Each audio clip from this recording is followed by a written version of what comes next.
नमस्कार, मैं शंभू कुमार सिंह और आप देख रहे हैं नेशनल दस्तक। अगर कोई मुसलमान है तो उसको आतंकवादी लिखना लगता है मीडिया, एक साधारण गिरफ्तारी पर या जांच पर। दिल्ली दंगे में क्या हुआ ये किसी से छुपा नहीं और आज उस पर कोर्ट ने मुहर लगा दी है। दिल्ली पुलिस पर 25,000 का जुर्माना हुआ है। जो पीड़ित हैं उनको कोर्ट ने कहा है कि आप पुलिस वालों पर केस दर्ज कराइए। और इस पूरे मामले में जो वकील हैं, मोहम्मद प्राचा साहब हमारे साथ हैं, जो जिनको दिल्ली पुलिस ने खुद भी बहुत टॉर्चर किया और उसको लेकर भी वो एक अलग मसला है, क्योंकि वो इस पूरे मामले में वकील हैं दिल्ली दंगे के मामले में पीड़ित पक्ष का। इसलिए किस तरह से उनको भी प्रताड़ित किया गया। लेकिन आज का जो फैसला है, आज का जो आदेश है कोर्ट का, वो ऐतिहासिक है। प्रत्या साहब, पहले तो बता दीजिए क्यों दिल्ली पुलिस के किन अधिकारियों पर जुर्माना हुआ है? स्पेसिफिक अधिकारी या दिल्ली पुलिस को करना होगा, और क्या कहा है कोर्ट ने?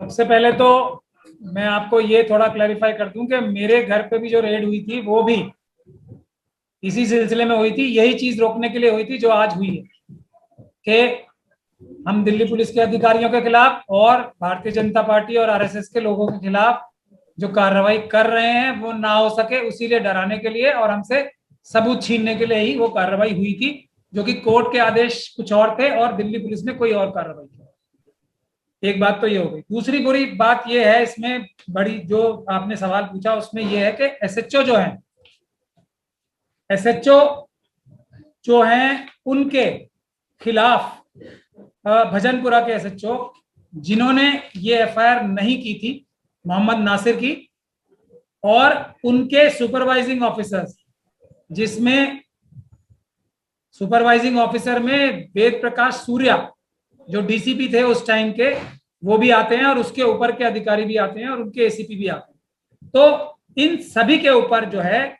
ये जुर्माना लगा है और प्रेजेंट जो डीसीपी साहब हैं उनको ये डायरेक्शन दी गई है कि इंक्वायरी करें इस बात की कि किस किस अफसर से कितना कितना पैसा रिकवर करना है इस 25,000। तो ये एक बहुत ही अच्छी बात है। लेकिन ये दिल्ली पुलिस की साख पर बहुत बड़ा बट्टा है। और क्या कहा है कोर्ट ने सर? किस तरह की गड़बड़ियां पाई है कोर्ट ने?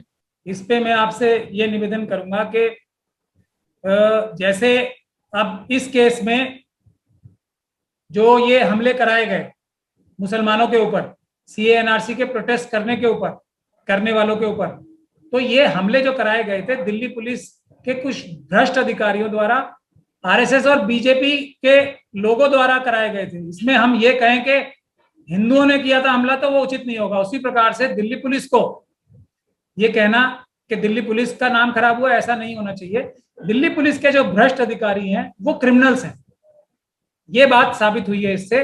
तो उनको, अगर दिल्ली पुलिस सीरियस है इस बात में, तो उन अधिकारियों के खिलाफ जो क्रिमिनल्स हैं, उनके अधिकारी, उनके खिलाफ एक्शन लेना चाहिए। और इसमें जो मुख्य तथ्य, जैसे आपने पूछा क्या क्या बड़ी फाइंडिंग्स, वो मैं आपको बता दूं। एक तो कोर्ट ने ये कहा है, ये टिप्पणी तक दी है कि जो उन्होंने रिकॉर्ड देखा उसके बाद जो उनको नजर आया वो है very shocking state of affairs.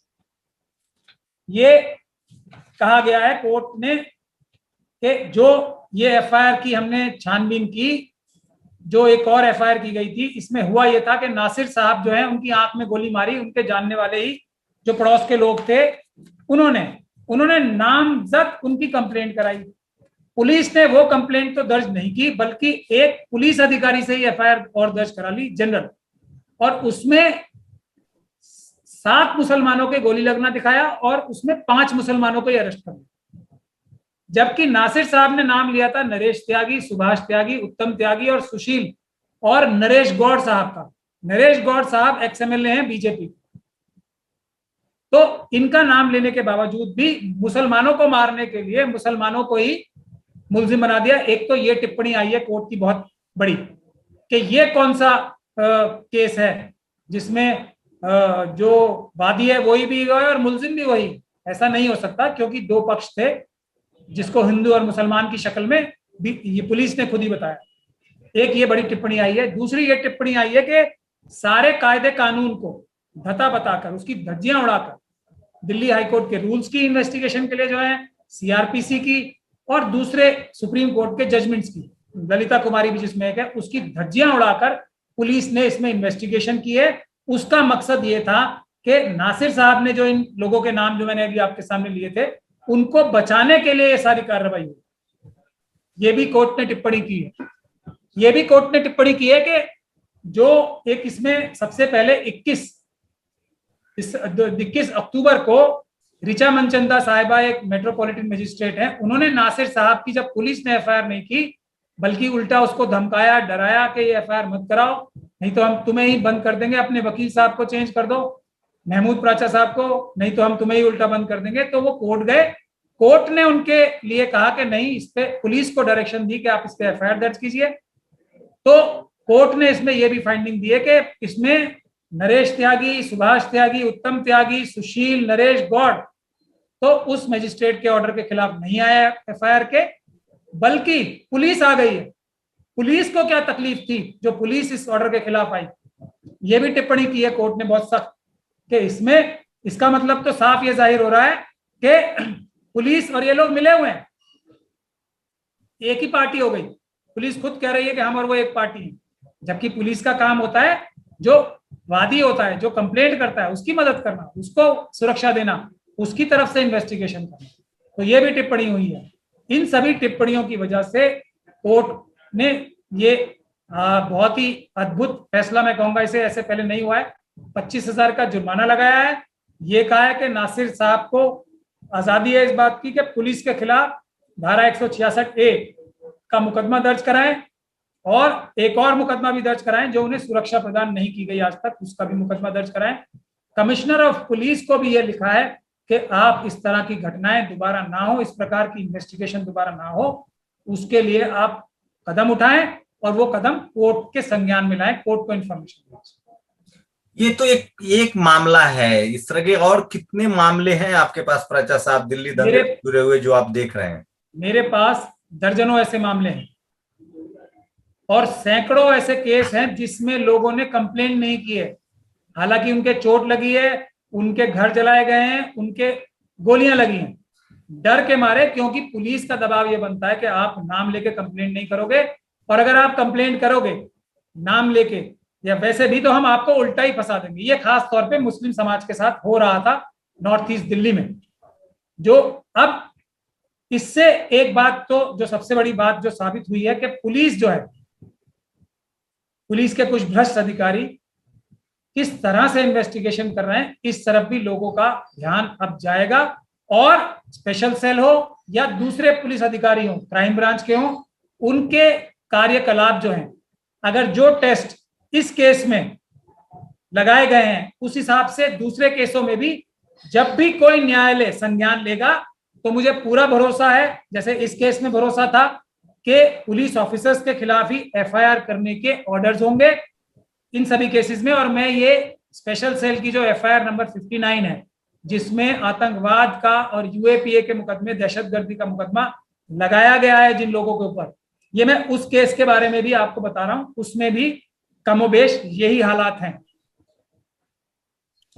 तो ये मोहम्मद प्राचा है और दिल्ली पुलिस के कुछ भ्रष्ट अधिकारियों पर कोर्ट ने जुर्माना किया है दिल्ली दंगे के एक पीड़ित के मामले में, और ऐसे दर्जनों मामले हैं जो प्राचा साहब देख रहे हैं। प्राचा साहब को इसीलिए प्रताड़ित भी किया गया, उनके यहाँ रेड मारी गई, कुछ नहीं मिला, उसके बाद वो मामला, उसमें क्या अपडेट है? उसमें अभी आप कंप्लेनर हैं जो आपके यहाँ रेड पड़ी थी और जी, मामला चल रहा है?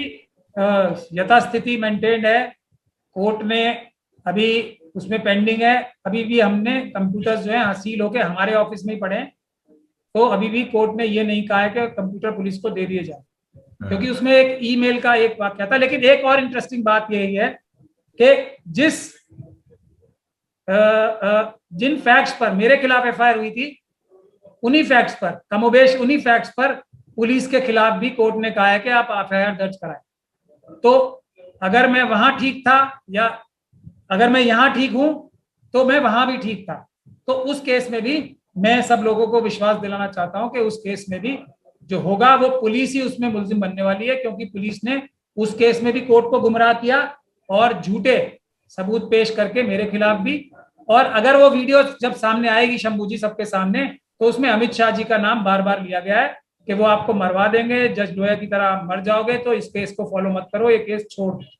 तो वो केस में भी मैं आप वादा कर रहा हूं सबसे कि जब सच्चाई सामने आएगी तो सब लोग देखेंगे कि भारत का संविधान जो बाबा साहब डॉक्टर भीमराव अम्बेडकर ने बनाया था, उसमें इन मुश्किल हालात में भी अगर मेहनत की जाए, अगर लोग बहादुर लोग, ईमानदार लोग जुटे, तो आज भी कहीं ना कहीं न्याय मिल सकता है SC ST OBC माइनॉरिटीज को और महिलाओं। तो ये थे मोहम्मद प्राचा साहब। मैं फिर कह रहा हूं, इस देश को ऐसे ईमानदार वकीलों की जरूरत है जो और आप जैसे जर्नलिस्ट की भी, ये 3 लोगों का कारनामा है। एक, कुछ जर्नलिस्ट बचे हैं, कुछ सोशल वर्कर बचे हैं और कुछ वकील बचे हैं, उसी से भारत का संविधान बचा हुआ है, नहीं तो उसके ऊपर बार बार हमले हो रहे हैं। क्योंकि इसमें जर्नलिस्ट के ऊपर भी शंभू जी बहुत बड़े बड़े हमले हुए हैं, जो जिन्होंने दिल्ली के जो हमलों की कवरेज की है, बहुत बड़े बड़े हमले हुए हैं जर्नलिस्ट के ऊपर, ये बात भी हमें नहीं भूलनी चाहिए। लेकिन मैं एक पत्रकार के तौर पे शर्मिंदा हूं कि भारत में कम से कम पत्रकारों के एक बड़ा तबका है जो सरकार से सवाल न पूछकर, प्रशासन से सवाल न पूछकर पीढ़ी से सवाल पूछता है। खैर, शुक्रिया प्राचा साहब हमें कीमती समय देने के लिए। और ये जो आप जो इंसाफ की लड़ाई लड़ रहे हैं, उसमें नेशनल दस्तक की लगातार कोशिश होगी कि जो भी अपडेट है, जो भी पीड़ित पक्ष के में अपडेट है, उसे हम दर्शकों को, देश को, दुनिया को रूबरू कराएं। तो दिल्ली दंगे के मामले में एक स्पेसिफिक केस में कोर्ट ने एक बड़ा फैसला सुनाया और जो भ्रष्ट अधिकारी थे उनके ऊपर 25,000 का जुर्माना किया है और पीड़ित को ये कहा है कि आप चाहें तो उन करप्ट अधिकारियों पर केस दर्ज करा सकते हैं। और उसमें मोहम्मद प्राचा जो हैं वो पीड़ित पक्ष के वकील हैं। शुक्रिया सर हमें समय देने के लिए। शुक्रिया। जय भीम। जय भीम। नेशनल दस्तक की आपसे गुजारिश है कि अगर इसको बचाना चाहते हैं तो नेशनल दस्तक को सब्सक्राइब करने के लिए रेड कलर के सब्सक्राइब बटन को दबाएं, फिर बेल आइकन की घंटी दबाएं। नेशनल दस्तक को बचाने के लिए बहुत जरूरी है कि हर खबर को शेयर करें, लाइक करें, कमेंट जरूर करें।